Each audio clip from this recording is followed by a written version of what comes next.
Assalamualaikum warahmatullahi wabarakatuh.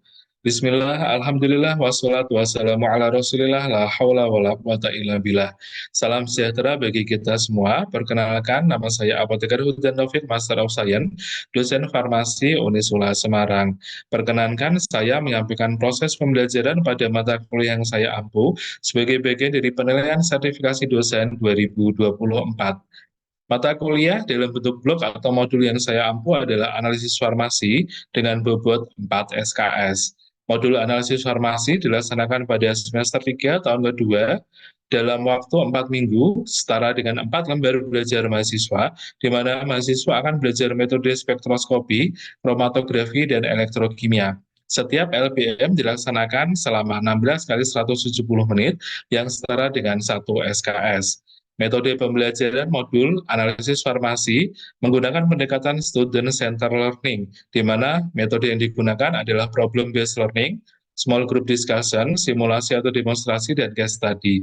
Bentuk pembelajarannya berupa SGD, kuliah pakar, praktikum, dan skill lab. Tiap LBM diawali dengan SGD, kemudian diikuti dengan kuliah, praktikum, dan skill lab, dan diakhiri dengan SGD, diselesaikan dalam waktu 1 minggu. Tatap muka masing-masing adalah 100 menit, yang diikuti dengan tugas terstruktur dan belajar mandiri. Adapun capaian pembelajaran lulusan yang dibebankan pada modul analisis farmasi adalah 6 sikap, 9 keterampilan umum, 4 keterampilan khusus, dan 4 pengetahuan. Capaian pembelajaran mata kuliah pada modul analisis farmasi, mahasiswa diharapkan mampu menjelaskan berbagai prinsip metode spektroskopi, kromatografi, elektrokimia, dapat menggunakannya dalam analisis kualitatif maupun kuantitatif, dan kemudian dapat menggunakannya untuk elusidasi struktur.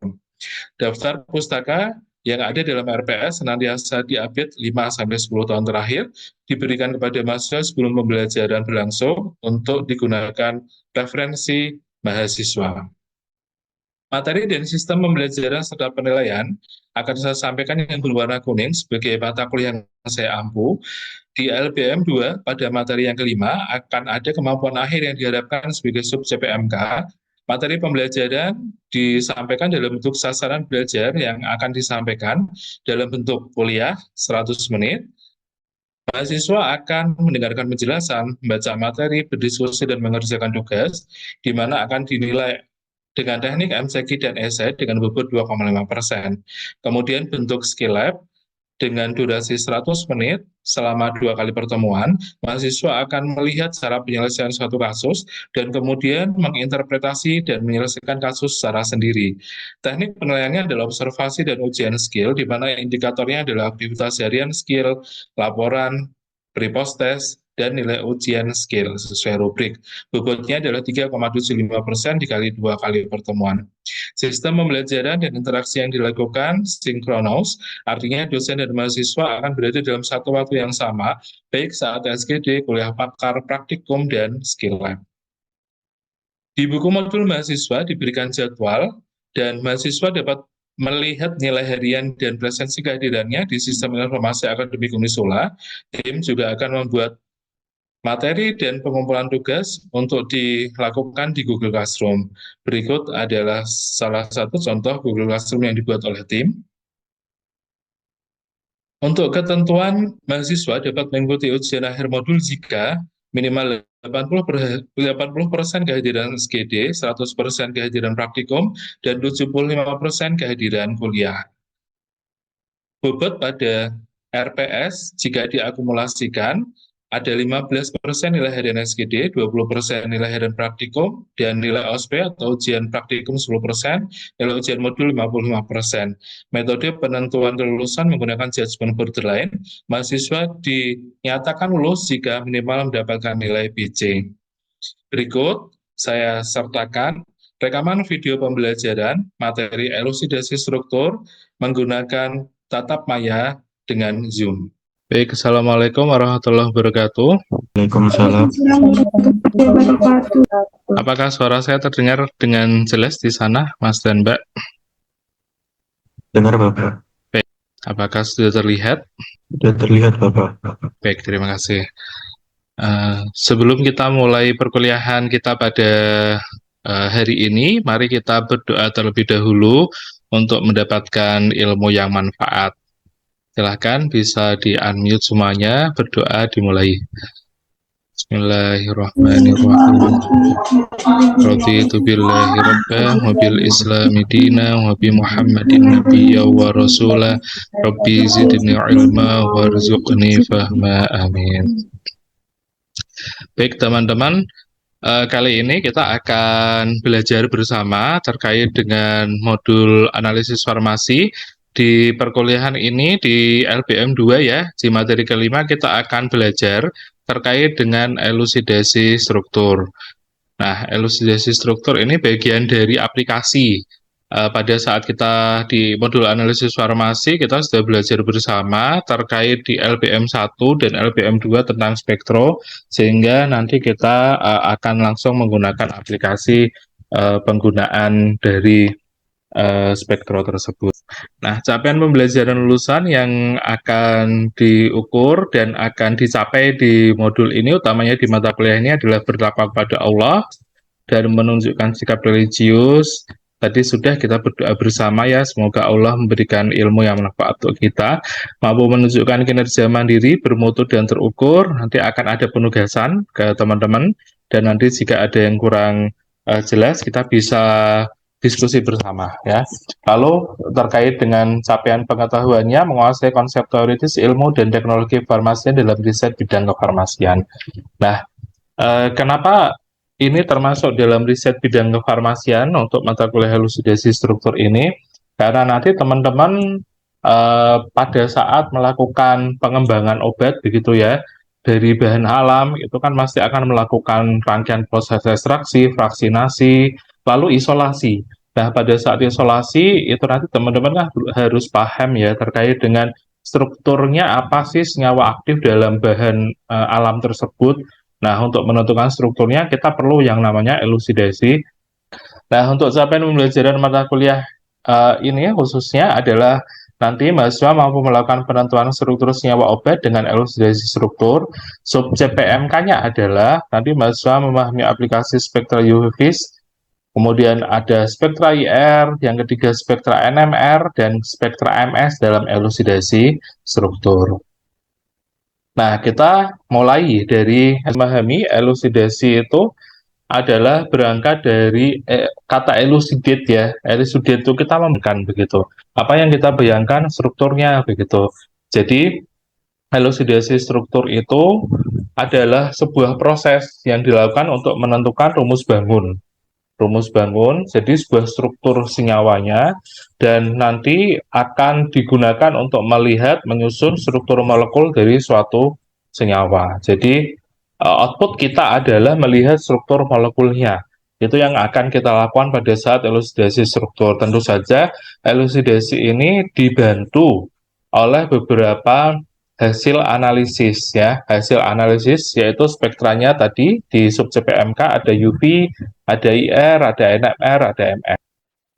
Nah, kita belajar bersama ya pada saat di LBM 1 dan LBM 2 spektra UV, IR, kemudian ya kedua itu bersifat kuantitatif. Namun yang kita akan gunakan aplikasi di UV dan IR itu nanti adalah aplikasi kualitatifnya. Gitu. Karena kita menentukan struktur senyawa, ya bukan aspek kuantitatifnya. Kalau aspek kuantitatif itu kan penentuan kadarnya. Yang kita lihat adalah aspek kualitatif dari suatu senyawa. Nah, untuk melihatnya terlebih dahulu, tentu saja langkah pertama adalah kita menentukan dulu ketidakjenuhan struktur senyawa. Nah, ketidakjenuhan struktur senyawa itu kita bisa tentukan ya, kita bisa tentukan dengan menghitung degree of unsaturation, jadi derajat ketidakjenuhan gitu. Nah, kenapa derajat ketidakjenuhan ini perlu kita hitung terlebih dahulu untuk menentukan di dalam struktur itu ada struktur atau senyawa jenuh atau tak jenuhnya gitu ya. Ada yang tahu senyawa jenuh dan tidak jenuh atau merupakan struktur yang bagaimana? Ya, Mbak Yanti Nuraini, silahkan. Bapak izin menjawab untuk terkait tingkat kejenuhan dari suatu senyawa, itu nanti dapat dilihat dari ikatan rangkap dan tak rangkapnya. Nah, untuk yang jenuh itu ikatannya itu tak rangkap atau tunggal, sedangkan untuk yang senyawa tak jenuh itu dia memiliki ikatan rangkap 2 maupun rangkap 3. Ya, terima kasih. Betul ya, Mbak Yanti sudah paham ya kimia organiknya di semester 1 ya. Betulnya. Jadi kalau misalnya itu ikatan jenuh berarti justru ikatan rangkapnya tidak banyak begitu. Nah, kita langsung aplikasikan ya. Ini ada contohnya dan langsung kita akan aplikasikan gitu ya. Contohnya adalah C8H14BrO2O. Jadi degree of saturation juga bisa kita sebut sebagai DBE. DBE itu apa? Double bond equivalent. Jadi berapa jumlah ikatan rangkapnya gitu. Nah, sekarang kita akan lihat cara menentukan degree of unsaturation. Yang pertama, ambil formula molekul ganti halogen dengan hidrogen. Sekarang kita lihat di sini, halogennya ada nggak? Oh, ada ya, Br gitu ya. Jadi setiap kali ada Br, kita ganti dengan hidrogen. Karena di sini Br-nya ada 2, maka kita ganti dengan 2 hidrogen juga. Jadi C8H16. Lalu di sini masih ada O ya. AB kan oksigen dan sulfur. Oksigen di sini ada. AB kan kita coret saja. Tidak akan berpengaruh terhadap rumus yang di depannya. Untuk setiap nitrogen hapus satu, nitrogen dan satu hidrogen. Di sini ada nitrogennya tidak? Nah, tidak ada ya. Berarti kita punya rumus C8H16. Nah, kemudian kita sederhanakan CnHm gitu ya. N-nya adalah kondisi C, M-nya adalah di hidrogen. Di sini C-nya berapa? Ada 8 ya, berarti 8 dikurangi setengah M. Setengah M itu setengah dikalikan 16 ya, ditambah 1. Jadi 8 kurangi 8 ditambah 1, jadinya ada 1. 1 itu menunjukkan apa? 1 menunjukkan ikatan pi. Ikatan pi itu sama tadi ya, seperti yang disampaikan, adalah ikatan tak jenuh gitu, unsaturation, ikatan rangkap justru ya. Nanti setiap kali 1 berarti ada 1 ikatan rangkap. Kalau 2, 2 ikatan rangkap. Kalau 3 berarti ada 3 ikatan rangkap. Nah, khusus kalau nilainya 4, itu kemungkinannya adalah adanya 4 ikatan rangkap atau justru ada struktur aromatik ya. Struktur aromatik itu bagaimana? Benzen yang dia memiliki ikatan rangkap terkonjugasi ya. Nah, itu kenapa? Karena di sini dia ada 3, 1, 2, dan 3, lalu ada satu ring aromatik ya. Kadang juga dia mengalami resonansi berupa seperti ini, jadi dianggap sebagai 4. Begitu.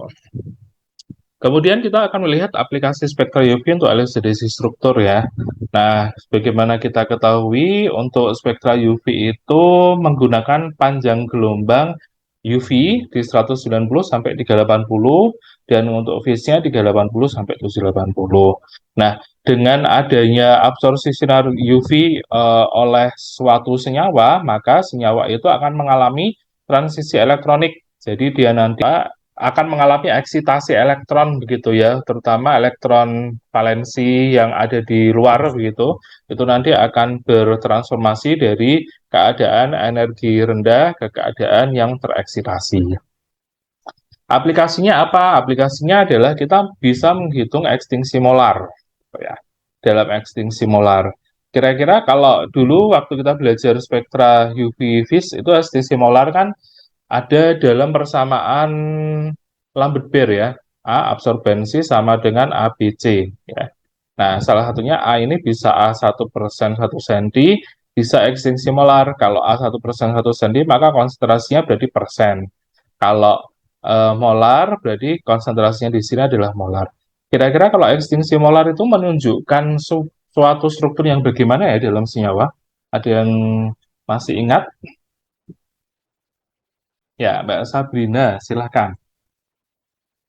Baik, Bapak izin menjawab untuk ekstinsi molar itu menunjukkan adanya gugus kromofor dan oksigen. Ya, jadi ekstinsi molar betul sekali. Terima kasih Mbak Sabrina. Jadi itu menunjukkan adanya kromofor sama auxokrom. Kromofor itu menunjukkan adanya ikatan rangkap terkonjugasi ya. Nah ini contohnya ikatan rangkap terkonjugasi itu seperti ini. Ikatan rangkap selang-seling paling banyak benzen ya, tapi selain benzen juga banyak. Jadi nanti setiap kali struktur akan memiliki ekstensi molar yang berbeda-beda. Ada yang 60.000, ada yang kalau ini di sekitar 80.000. Ini tidak angka mutlak ya, jadi sekitar 8.000 bisa 7.000 sampai 9.000 begitu ya. Nah, itu ingat bahwa ekstensi molar itu dihitung dari berat molekul dikalikan dengan absorbensinya, kemudian dibagi dengan konsentrasi dalam gram per liter, lalu dikalikan panjang tempat satuan sentimeter. Kemudian yang kedua adalah IR. IR itu kita bisa gunakan juga untuk elusidasi struktur. IR ini yang membedakan dengan UV adalah daerah panjang gelombang. Kalau ini kita gunakan adalah 0,75 sampai 1000 mikrometer. Jadi panjang gelombangnya itu lebih besar ya, lebih besar. Kita gunakan untuk melihat satu karakteristik tertentu begitu dari suatu struktur. Kenapa? Karena setiap kali senyawa yang menyerap sinar inframerah, dia nanti akan mengalami vibrasi ikatan. Nah, karena mengalami vibrasi ikatan, maka dia akan menghasilkan satu tarikan atau uluran ya di setiap bilangan gelombang ya. Kalau tadi UV panjang gelombang, kalau di IR menggunakan bilangan gelombang. Nah, tarikan uluran ini terjadi karena ada vibrasi. Jadi kira-kira kalau IR, ini mengulang lagi untuk aplikasinya, kalau IR itu yang akan kita temukan itu bagian apa dari suatu molekul? Untuk spektra IR itu untuk mengidentifikasi bagian gugus fungsinya, Bapak. Ya, betul ya. Jadi untuk mengidentifikasi gugus fungsinya di sini kita akan ada clue-nya kan alkana nanti yang akan dilihat adalah daerah-daerah yang strong, yang kuat ya. Ini strong yang S ya disimbolkan dengan SS ini. Ini adalah yang paling dilihat pertama kali ya. Utamanya di sini ada karbonil, dia nanti strong di sekitar 1700 ya, 15. Kemudian di OH strong di sekitar 1100 begitu. Dan kemudian NO2 ya ini strong. Kemudian di alkana itu juga nanti strong di 800 sampai 1000. Namun daerah ini kadang kita melihatnya sebagai daerah fingerprint ya. Nanti dia juga akan ada di daerah di 3000 begitu. Ya. Kemudian berikutnya adalah untuk NMR ya. NMR jadi setiap proton di dalam molekul itu nanti akan memiliki arah resonansi orientasi magnet yang berbeda. Nah, nanti kalau misalnya dikenai ada medan magnet eksternal, nanti arah resonansinya nanti akan berubah. Nah, aplikasi untuk NMR ini yang sering digunakan untuk penentuan struktur senyawa obat itu adalah HNMR dan TNMR. Jadi H sama C. Kenapa?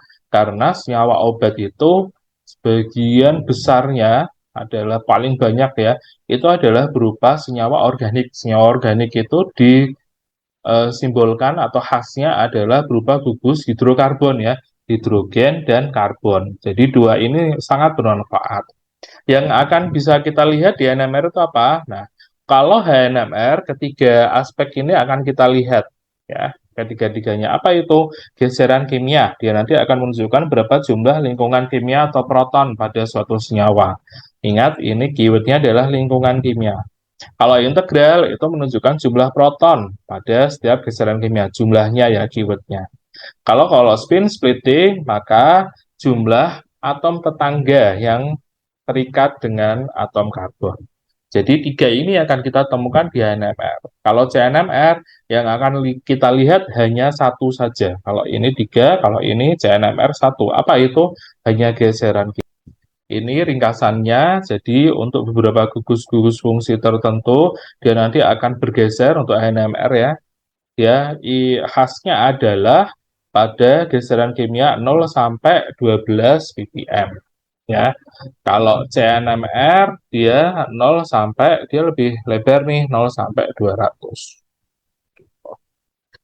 Nah, nanti ada percobaan tergantung sudutnya. Nanti ada 45, 90 derajat, 135. Yang sering akan di 135. Jadi nanti ketika ada C kuartener, dia nanti akan hilang sinyal di CNMR-nya, ya, akan hilang.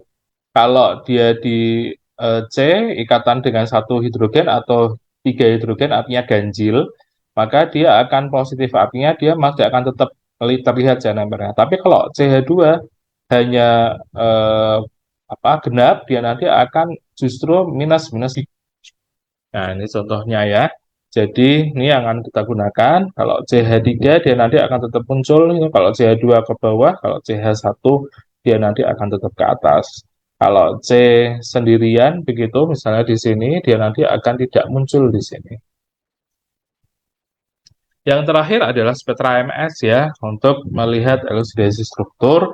Jadi ini adalah penetapan struktur kimia molekul organik berdasarkan penyidikan M per Z-nya, yaitu massa ion relatif terhadap jumlah muatan ion yang berasal dari molekul organik. Nah, untuk spektroskopi massa ini kita akan gunakan atau diaplikasikan untuk beberapa hal ya. Pertama tentu menghitung berat molekul. Berat molekulnya yang paling kanan ya, aplikasinya. Kemudian untuk melihat struktur fragmen terstabil dari mana?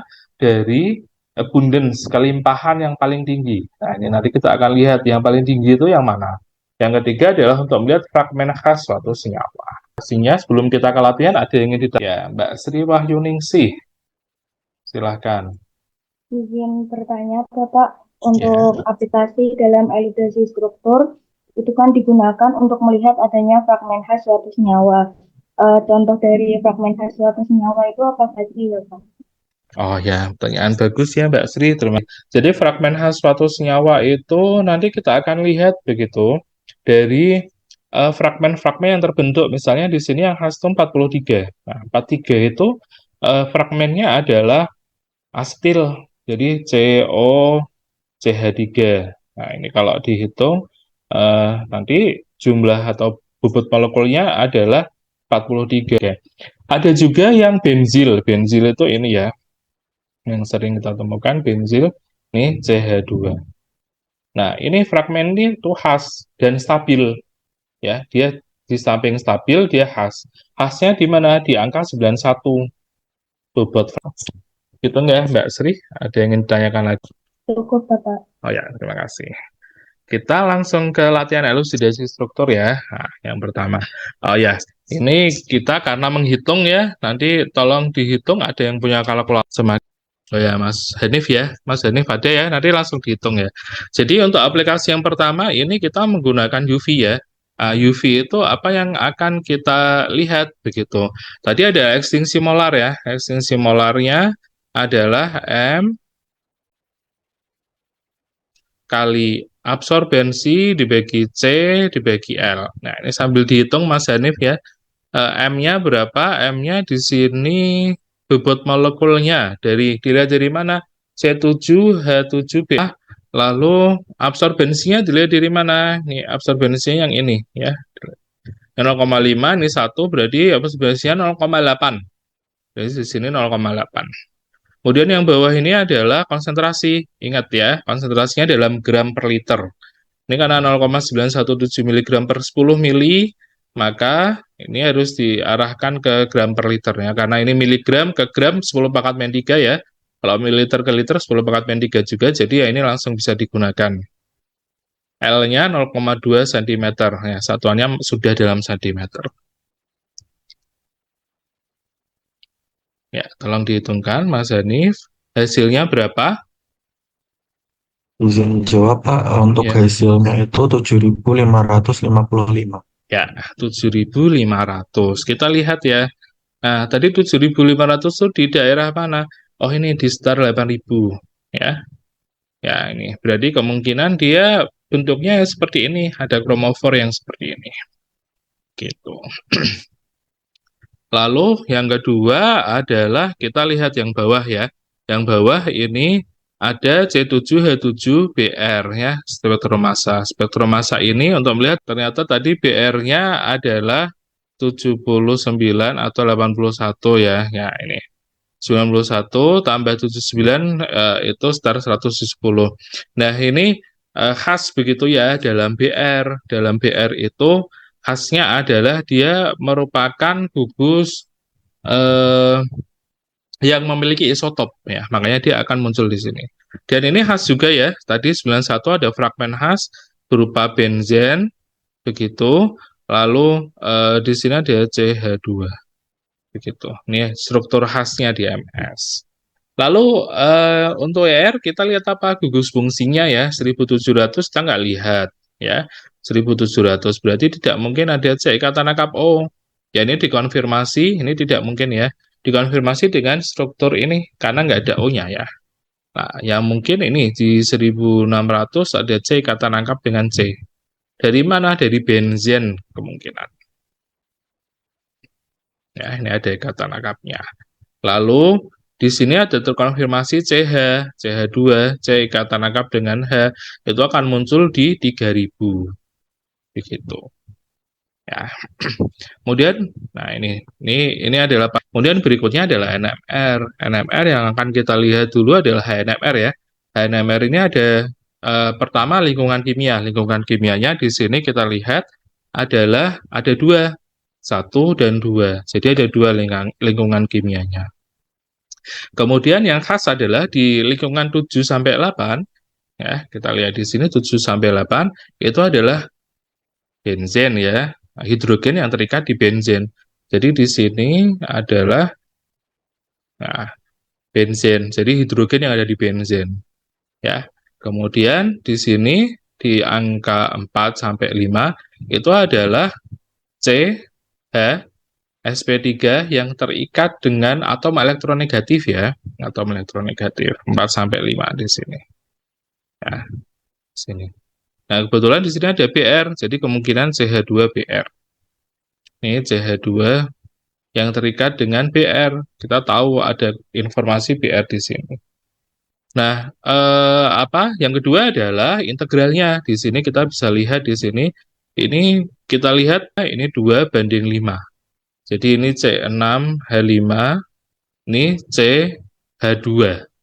Jadi kita lihat H di sini 5 tambah 2, 7. Jadi pas, hanya ada 7. Nah, sekarang yang bawah adalah CNMR. Di sini ada berapa ya? Yang akan kita lihat adalah depth-nya di sini. Ya, di sini berarti di setara 40 ya, kalau untuk CNMR setara 40 berarti di sini. Ya, berarti CSP3 ya. Nah, CSP3 ini lihat dia akan ke bawah, berarti ini fix nih C 1120, maka ini adalah C yang di benzen. Ya, bisa dilihat ini C yang di benzen ya di sini C 120. Nah, sehingga kita bisa menggambarkan elusidasi strukturnya. Bagaimana? Oh, ada benzen terikat dengan CH2 terikat dengan Br. Nah, langsung kita akan tentukan ini benar C7H7Br nggak ya? Nah, ini C6H5, ini CH2, ini Br. C-nya ada 7, hanya ada 7, Br-nya. Nah, selanjutnya agar untuk menambah pemahaman, nanti ada tugas ya untuk teman-teman. Tugas elusidasi struktur ini tolong untuk bisa dikerjakan dan diselesaikan, di-upload ya hasilnya di Google Classroom. Nanti di buku ajar elusidasi struktur yang sudah saya kirimkan juga ada beberapa contoh untuk elusidasi struktur, ada 5 contoh begitu ya, dan itu sudah ada jawabannya dan cara untuk melakukannya. Nanti pertanyaan-pertanyaan untuk didiskusikan ini nanti teman-teman bisa kita diskusikan pada saat skill ya di laboratorium. Nah, ini pertanyaannya untuk tugas ya. Jadi kumpulan ini nanti akan membentuk senyawa. Ini saya sudah spill nih jawabannya, alfa 1 metil amino etil benzen metanol. Jadi nanti ini tolong untuk dilakukan proses elusidasi strukturnya dan diupload di Google Classroom. Mari kita tutup semuanya bersama-sama dengan bacaan hamdalah dan doa kifaratul majelis. Bismillahirrahmanirrahim. Alhamdulillahirabbil alamin. Subhanakallahumma bihamdika asyhadu an la ilaha illa anta astaghfiruka wa atubu ilaik. Terima kasih atas kesempatannya dan atas bergabungnya teman-teman. Semoga sehat selalu. Saya Heri. Assalamualaikum warahmatullahi wabarakatuh.